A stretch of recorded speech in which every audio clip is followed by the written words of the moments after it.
గురించి అన్నాడు. వాక్యం రాయబడి ఒక మాట ఏమన్నాడంటే, ఆ అబ్బాయిని బట్టేట ఆ కుటుంబం సంతోషం కలిగిందట, అతను కూడా సంతోషం కలిగింది, అనేకులు సంతోషం కలిగిందట ఒక అబ్బాయిని బట్టి. ఒక అబ్బాయిని బట్టి అన్నాడు, వాడు పుట్టకుంటే మీరు అన్నాడు. తెలుసు ఈ మాటలు మీకు? చూడండి, యోహాను గురించి అన్నాడు, బాప్తిస్మ యోహాను గురించి రాయబడిన మాట ఏంటంటే, చదువుతాను అన్నమాటని. లూకా సువార్త 1వ అధ్యాయం 17 చూడండి, చివరి లైన్ చూడండి. నీకు సంతోష మహాదానం కలిగిన మాట్లాడుకుని చదవండి. 4వ లైన్ ఉంటున్నారు కాదు లైన్ చెప్పాను మీకు. నీకు అదేనా రైట్. నీకు సంతోషమును జాగ్రత్త నుండి మన పిల్లల వల్ల కుటుంబానికి సంతోషం కలగాల, మహా ఆనందం కలగాల. అమ్మాయిన అబ్బాయి అయినా సరే కలుగు. తర్వాత అతను పుట్టినందున వినాలి. అతను పుట్టినందున అనేక సంతోషించాడటండి.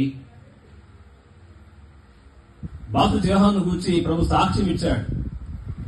ఎవరు తెలుసా?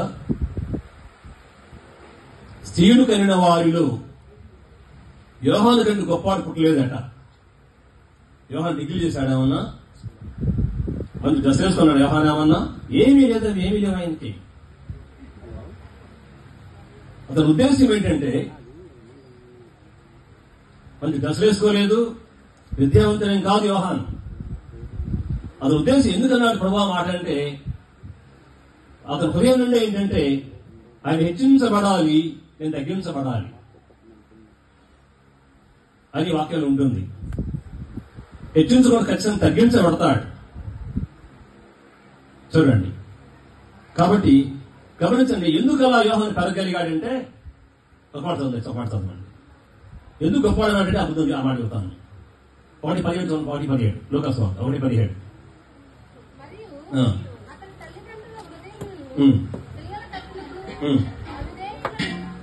17 చదివేది 13 సారీ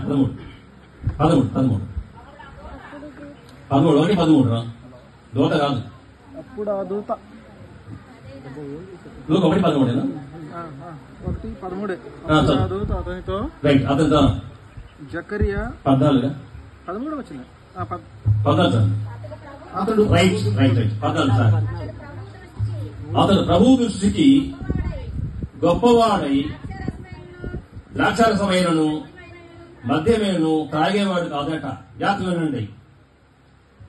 లోక్సభ నీకు ఎన్ని డిగ్రీలున్నా, అధికారం ఉన్నా, ఏమున్నా సరే, తాగేవాడు తాగిపోతే కానీ గొప్పవాడు కాదు.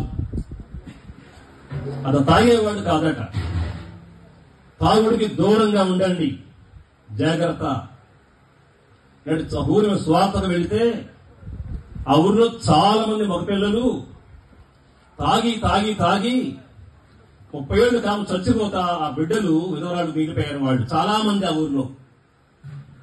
ఎంత ఘోరం ఇది, ఎంత భయంకరం ఇది. దీనికి కారణం ఎవరు? తల్లిదండ్రులే కారణాన్ని జ్ఞాపకం చేస్తూ ఉన్నాను. అర్థమవుతుందా? తర్వాత కంటిన్యూ. 14 మొదలుకొని ఎండుకొనిన వాడై ఇశ్రాయేలులో అనేకులను ఒకరిద్దరు కాదట. నువ్వు రక్షించబడ్డావు, భూమి మీద పుట్టావు, పెరుగుతున్నావు, ఆయన గాలి పీల్చుకుంటున్నావు, ఆయన వాళ్ళు బతుకుతున్నావు. మనం దేనికోసం? తినడం కోసమేనా? తాగడం కోసమేనా? సంపాదన కోసమేనా మనం బతికేది? కానీ ఎవడు గొప్పవాడంటే యోహాను అనేకులను ప్రభు తట్టులకు తిప్పినాడట. నేను అడుగుతున్న ఒక మాట, నువ్వు ప్రభువులకు ఎంతమంది తిప్పగలిగా? ప్రభువులకి అలా తిప్పక లేకుండా రక్షించబడ్డట్టు కానే కాదని ఈ వాక్యం చెబుతాం. మనకి రక్షించబడితే రక్షణకు విలువ రక్షించబడిన వారికి తెలుసు. రక్షణ లేకపోతే మనం ఎలా ఉన్నామో అది కూడా మనకు తెలుసు. రక్షణ లేని వ్యక్తి నిత్య నరకంలో అగ్ని గొండంలో ఉంటాడు. అగ్ని ఆరదు అక్కడ, అగ్ని ఆత్మకు చచ్చిపోదు అక్కడ. ఈ మధ్య ఎండలు బాగా కాసాయి కదా మొన్న ఈ మధ్య నిన్న కూడా బాగా కాసింది ఎండ ఉండేది 7 గంటల ఎండ ఉండేది 9 నుంచి 4 గంటల వరకే. తర్వాత చల్లగా ఉంటుంది కదా, 9 దాకా చల్లగా ఉదయకాలం, 9 గంటలు దాటిన తర్వాత 10 నుంచి సుమారు 4 గంటల వరకు ఎండ ఉంటుంది. సుమారు 6-7 గంటలు ఉంటుంది ఎండ. మీరు బయటకు వెళ్తే చెప్పి అనౌన్స్ చేశారు చాలాసార్లు.